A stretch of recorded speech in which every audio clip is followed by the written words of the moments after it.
the myth that government has benefited the poor at the expense of the rich.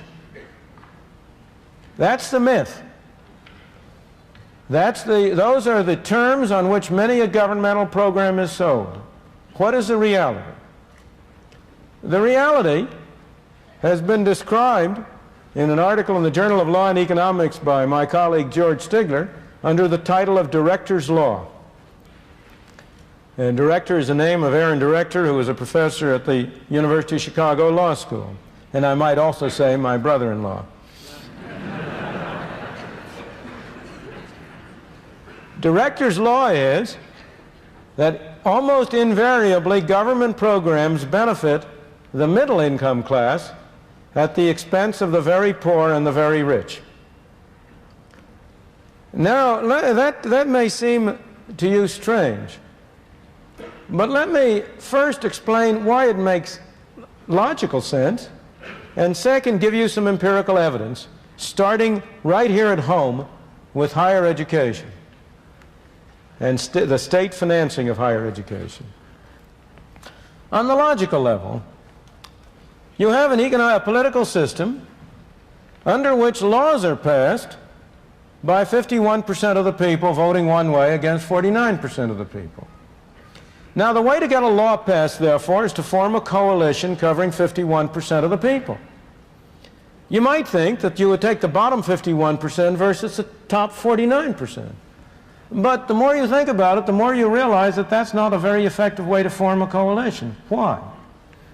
Because those people who are at the bottom tend to be much less skillful in political activity for the very reasons that leave them at the bottom in the economic scale. They are at the bottom in the economic scale because they have low skills or low abilities or low entrepreneurial capacities, or have been unfortunate to have been born handicapped or in groups that are discriminated against. But those same features make them relatively less effective in political activity. Who are the most effective people in political activity? Those of us in the middle classes. Where are the people who are literate? Where are the people who write for the newspapers? Where are the people who mount the hustings? Where are the people who provide the candidates? Well, you might say, why doesn't the coalition come from the top all the way down 51%? Well, the answer is that, gee, those people at the top, that's a place we can get a lot of money from. And it's worth sacrificing a few votes to get a large fraction of a tax base. And therefore, the logically most reasonable coalition is sort of 51% of the people running from the lower middle class through the upper middle class and leaving out the very rich at the top and the very poor at the bottom. Now, it doesn't always work that way. Sometimes the very rich are able to use their money to get an effective coalition, but most of the time that's the way it works. One of my favorite examples is state finance of higher education.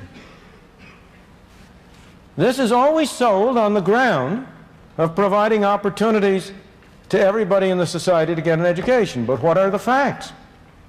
I doubt that there is any program financed by government in the United States which is as regressive in its impact and its financial impact as the financing of higher schooling.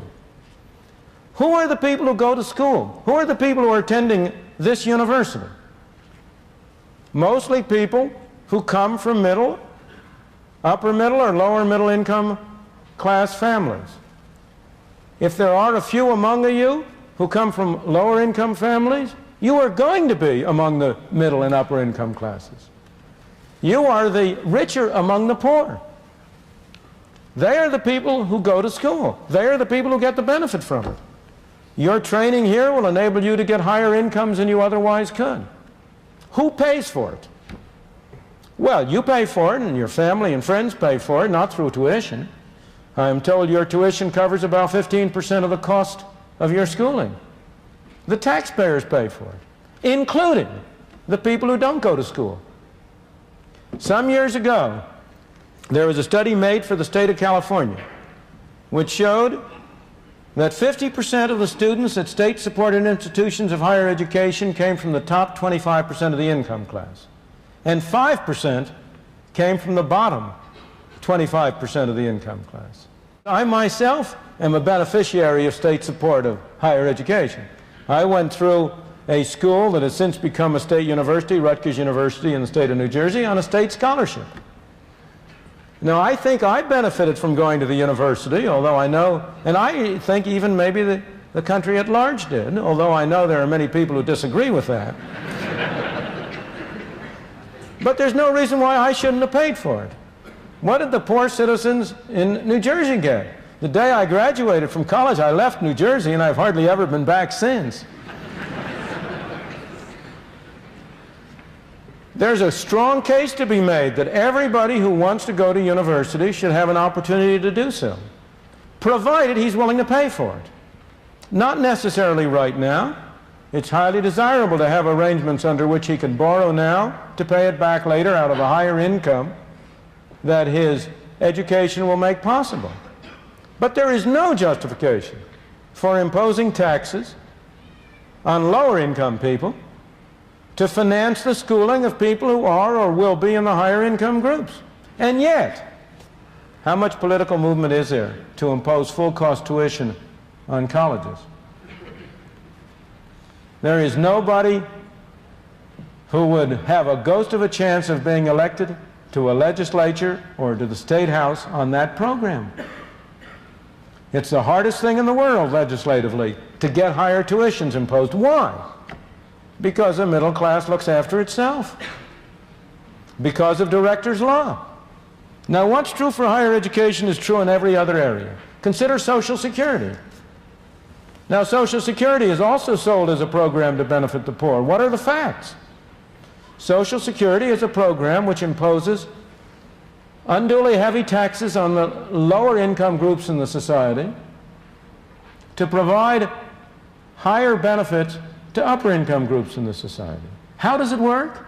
It's not because of the regressive nature of the wage tax. It's not because of the structure of benefits. It's because of a very simple phenomenon. At what age do younger men from the lower classes go to work? 16, 17, 18, 19. That's when they start to pay Social Security taxes. At what age are you people going to go to work and start paying Social Security taxes? Some of you may, in part-time jobs, have been doing so. But you will be a full-time Social Security payers only when you reach your middle 20s. So they will pay taxes for more years than you will pay taxes. Next, which one is going to receive benefits for longer? Every demographic study has shown that the average expected length of life of middle and upper income classes is longer than the average length of life of people from the lower income classes. So those poor suckers are going to pay taxes for more years and receive payments for fewer years than you and I will. Now, some of us, by virtue of continuing to work between 65 and 72, will not be in that favored class. But already, the fraction of people who work between 65 and 72 has been cut to a small part of what it used to be because of the incentive offered by Social Security. And overall, there is little doubt, therefore, that Social Security is a program which transfers income from low-income classes to high-income classes. Same thing is true of almost every other social program you can mention. I have often challenged people to find a single governmental program in which the people who pay taxes have higher incomes than those who get the benefits. I know only one, and that's direct relief, public assistance, the aid to families of dependent children. It's not a good program, it's a terrible program, it's a welfare mess. But so far as I can find out, it's the only program that demonstrably transfers income from higher income classes to lower income classes. And that's why it's such an unpopular program.